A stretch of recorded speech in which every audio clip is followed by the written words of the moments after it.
স্বাগত আপনাদেরকে I can cook চ্যানেলে। আজকে আপনাদের দেখাইম কিভাবে তালের দানার খাড়া বানাইবেন। এটা নোয়াখালীতে অনেক জনপ্রিয় এবং অনেক খাইতে অনেক হোয়াদ। আচ্ছা, হোয়াদ মানে হলো স্বাদ।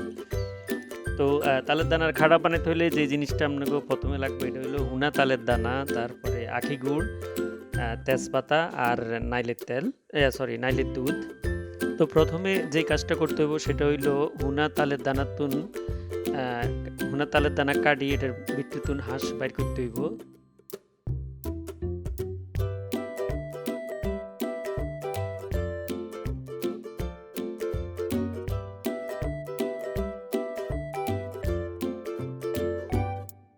তারপরে নাইলের দুধ, আমরা এখানে ঘরে বানানো নাইলের দুধ ব্যবহার করছি।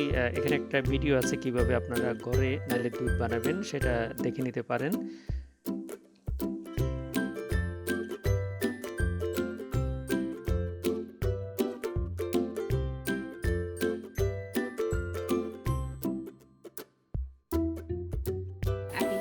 হ্যাঁ, নারকেলের দুধটাকে অর্ধেক করতে হবে জাল দিয়া উতরে কিংবা ফুটাইয়া। অর্থাৎ যদি 5 লিটার হয় তাহলে এটারে 2.5 লিটারের মতো করতে হবে। কোনো গুড় টুড় কিংবা খাটটা লাগতো না। এই জায়গায় হলো তালের বিচিগুলারে কিংবা শুধু গুড় দিয়া, হ্যাঁ গুড় দিয়া পাকাইয়া এক রাত এভাবে রাখাইছে, কিংবা 13-14 ঘন্টা রাখলে ভালো। তাহলে তালের বিচির ভিতরে ওই গুড়টা যায়, মিষ্টি হয়। এখন কি করবো, এই গুড়টা ওই নারকেলের দুধের সাথে মিশামো। আচ্ছা,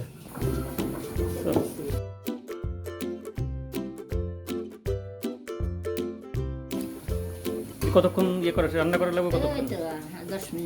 10 মিনিটের মতো। আচ্ছা, কারণ নারকেল দুধটা তো অলরেডি কমানো আছে।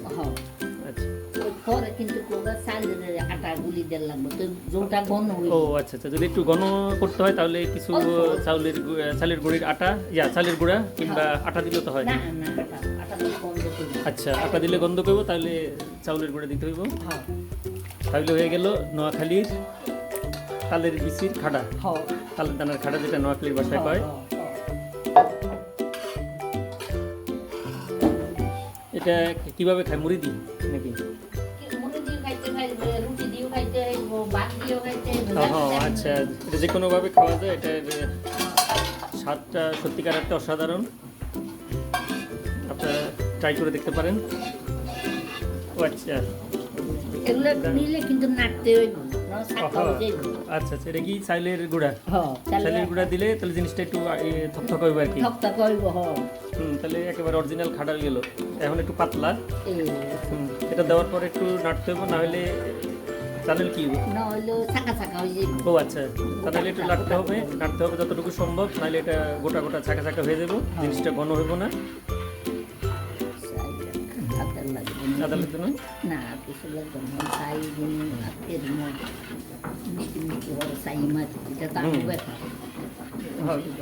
মিষ্টি তো যে কে কতটুকু খাবে এটা ডিপেন্ড করে যার যার টেস্টের উপর।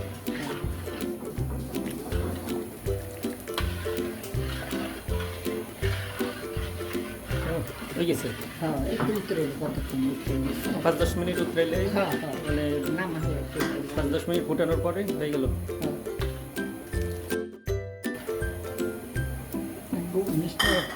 তাহলে আজকে পর্যন্তই। ভালো থাকবেন, ভালো খাবেন। আল্লাহ হাফেজ।